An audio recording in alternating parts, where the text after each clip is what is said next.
Okay, now I'm going to show you how to do the pine tree stitch. These are done for small-ish pine trees that are off in the distance, not too close, so you don't see the details. You may find it helpful to draw a center line down the middle so that you know what is the left half of your tree and the right half of your tree and where they meet in the middle. So what you do is you start at the top and you just do stitching on an angle. But what you do when you get to the middle is you make some of your stitches long and some of them short, so they either stop at the middle or they cross the middle. Not a whole lot, just enough so that you have a variation.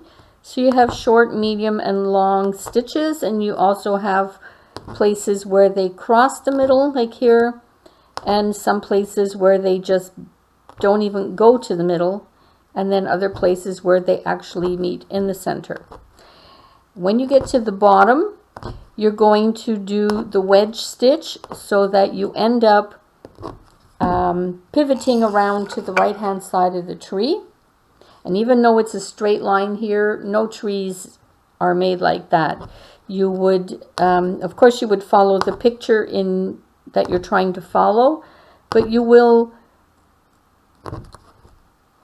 alternate the length of your stitches so that they're sort of some long, some short, some a little longer still. They need to cross the middle. By the time you get to the middle here, you're basically up and down, and then you start to pivot to the other side of the tree.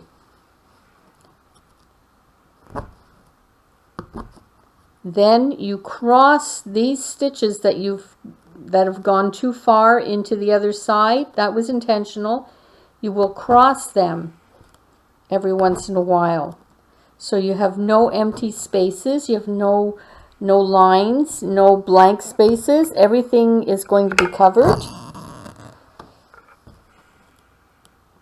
But you will be crossing into the other side of the tree just like you did when you did the first half. So some don't go to the middle, some do, and some actually go past the middle.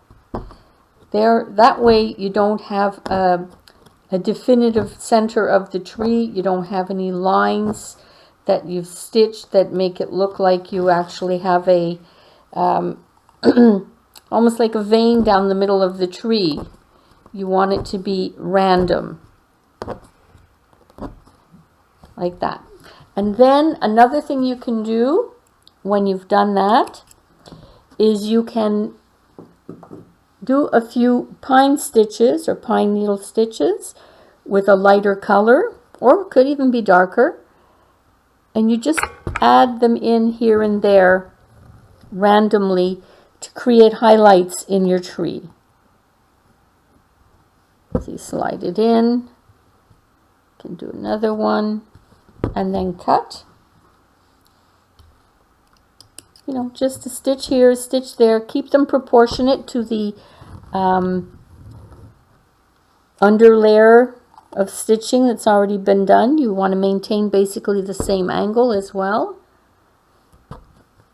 And just do one here, one there. You know, it has to be random. And you don't want to make them so that there's, you know, two on one side, two on the other.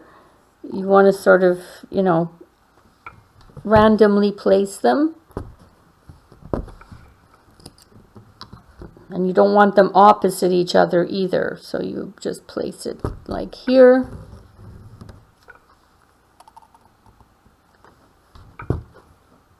And sometimes you could do just one stitch.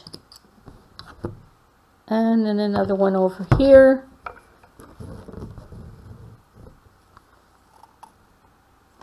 And it gives you a few highlights in your tree. It makes it look more natural.